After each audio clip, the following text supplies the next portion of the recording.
What's up, a Cinema Shogun here, and Ezra Miller has finally responded to the allegations that have been made against him. Now, if you're unfamiliar with the details surrounding this story, you might want to go back on my channel and watch the previous videos that I made on this topic. But to just give everyone a quick rundown for those who may not know, Ezra Miller is a famous actor. He plays the Flash in the DC comic book movies. He's also in the Fantastic Beasts franchise. He's also in other movies and TV shows.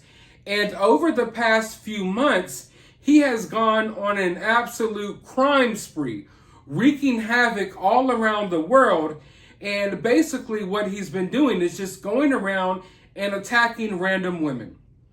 He's heavily intoxicated in public all the time, and he's been going around assaulting women.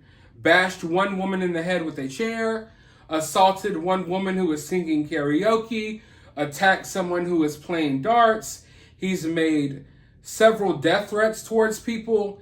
He's just been going off the rails. He's been arrested multiple times, but for the most part, he's been allowed to get away with all of this. He hasn't been fired from the Flash movie. That movie is still set to come out. He hasn't been held. He bonds out of all of these charges, and he just wiggles his way out of everything.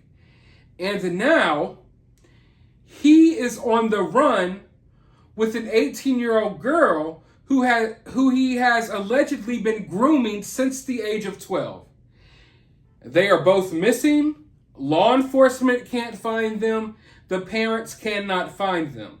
So this guy is on the run with this girl. And yes, sometimes in my videos on this subject, I refer to her as a little girl, even though she's 18 years old. But I do that because she has been in his grasp since the age of 12. But he has now responded to these allegations. As I just laid out before you, the allegations are that he groomed this 12-year-old all the way up until the age of 18.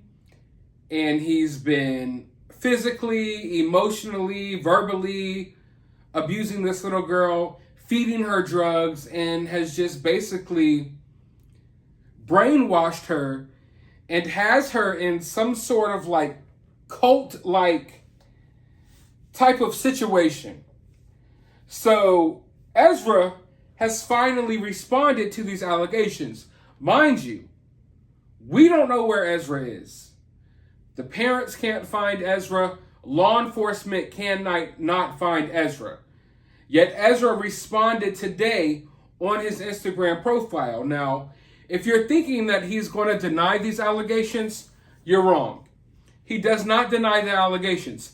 If you're thinking that he's going to be the bigger person, he's going to do the right thing here, let these parents know that their daughter is okay, she's alive, and he's going to return her home. No, he didn't do that either. What did Ezra do? Ezra responded by mocking law enforcement and mocking the parents of this little girl who he has allegedly brainwashed over the past 6 years. And this absolutely infuriates me. Because even if all of these allegations were false, you're still running around the world doing a lot of crazy things, and you have this 18-year-old girl in tow, and you know her parents are trying to get a hold of her. They're trying to get in contact with her, and you're playing around about it. I want you to see what he posted. He responded to these allegations with a series of Instagram stories. The first of which says, "You cannot touch me. I am in another universe." I've made the point over my past videos that Ezra feels untouchable.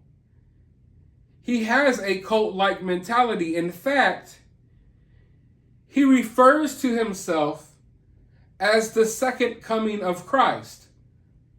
And that isn't an exaggeration. That's what he is on record as referring to himself as on multiple occasions, and not as a joke. in a serious manner.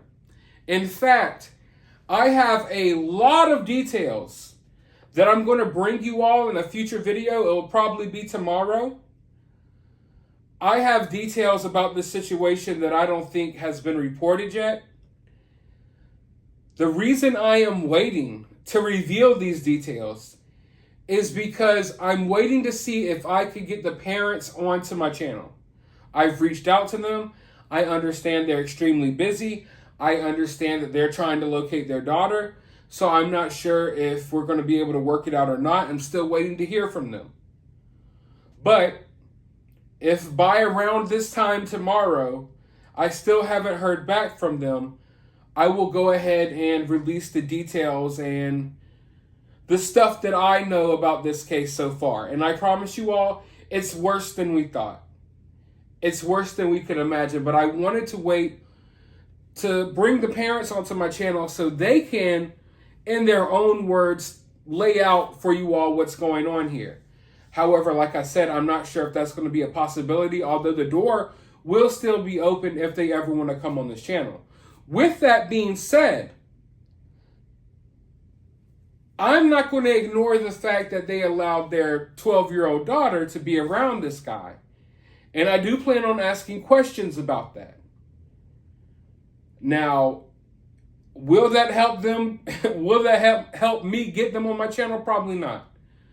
But I do have to be honest with my feelings, and I let it be known that I do have some questions about that as well. Although there is some special circumstances surrounding this situation. Meaning, the parents of this child, they're activists. The child who is missing, she's a young activist. And Ezra infiltrated this situation like he was an activist. They let their guard down around him because he supposedly didn't like women, didn't like girls. He supposedly like some non-binary trans, them, they, I don't even know what he likes, but they thought their daughter was safe to a certain extent. At least that's what I'm being led to believe, that they let their guard down because of certain details in the situation. However, I still have some questions. With that being said, the fact that Ezra is just sitting here mocking this family, you can't touch me, I'm in another universe. He feels untouchable. We shouldn't be here right now having this discussion about Ezra Miller. Ezra Miller should be in jail. He should be in jail. Yet Ezra Miller is allowed to do whatever he wants to do because he shields himself with his sexuality and with his pronouns and with his gender identity. And I say that because literally when he got arrested, he tried to pull out the fact that I'm non-binary. You can't search me. You can't pat me down. You can't touch me. And that showed you his mentality. It showed you in that moment, what did he resort to as a defense? As a defense mechanism? His gender identity, his pronouns, the fact that he's non-binary. And in this moment, when he knows the parents of this child are looking for their daughter and they're worried, this is how he responds. You cannot touch me. I'm in another universe. And in this guy's mind, I believe that he believes that he is in another universe. This guy is like, he displays a very cult-like mentality. And in another Instagram story, he says, message from another dimension. So at this point, he's poking fun at these people because they can't find him. He's poking fun at a family of a child who is worried about their child. Message from another dimension. Basically, he's making fun of the fact that he's unfindable because he has unlimited money. He's taken this little girl and they're somewhere, God knows where, anywhere on earth. And he knows that a lot of these other people, like the family here, they don't have the tools necessary to find their daughter. They don't have the resources necessary to find their daughter because they can't afford to just set around the world looking for their daughter. Yet here he is on Instagram making a mockery out of this whole situation. Message from another dimension. And then he posts this.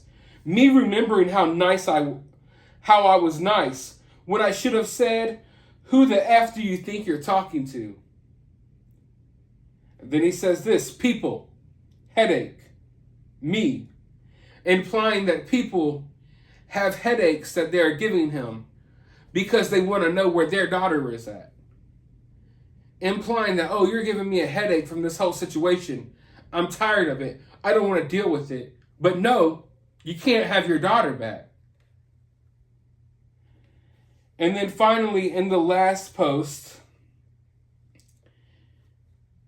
he left a post that says this. I am shielded from negative people and their ill intent. My spirit, mind, body, soul, and success are not altered by anyone's envy. I am protected from all negative, I can't understand what this says, all negative NRG people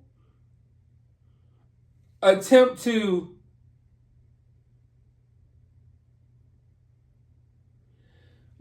I don't know. I have the image displayed on screen here. I am protected from all negative people attempt to something at me subconsciously and consciously. I clear any and all hidden peers or peeps. Hidden peers who are hidden enemies. Okay. So I couldn't really make out the writing there. But in this situation, as you can see, Ezra's not taking this situation seriously. And Ezra feels like he is above the law, mainly in part to how he identifies. And the fact that this situation was allowed to go this far, it's sickening to me. And if you all knew the details that I know, you would be afraid for this woman's life. You would be afraid for this girl's life. And I'm afraid for her life. Not only is she out here taking Lord knows what. She's on all types of substances out here with Ezra. But Ezra is armed and dangerous. Ezra has gone off of his rocker. I know for a fact that Ezra is in possession of firearms. And I know for a fact that Ezra is mentally ill. I know for a fact that Ezra views himself as like a godlike deity. And I know for a fact that Ezra uses his gender identity as a shield. And that in reality, I'm not saying Ezra doesn't swing, doesn't like dudes. But Ezra swings both ways. Ezra and this little girl, I think they've done some things. You know what? We're going to speak on that tomorrow. Tomorrow, I promise, I will get the video up. I will share these details regardless if the family comes on my channel or not. So stay tuned for that. But for now, let me know your thoughts about this. This is extremely frustrating to me. It pisses me off to my very core, like to the very core of my being. This really, really, really angers me. And I know I don't look angry, and I'm not like, oh God, I'm mad at the world angry. But this enrages me on a different level because he's sitting here playing around with this child's life and taunting the parents, dangling it before them like, ha ha ha, you can't do anything. Yeah, I'm a predator.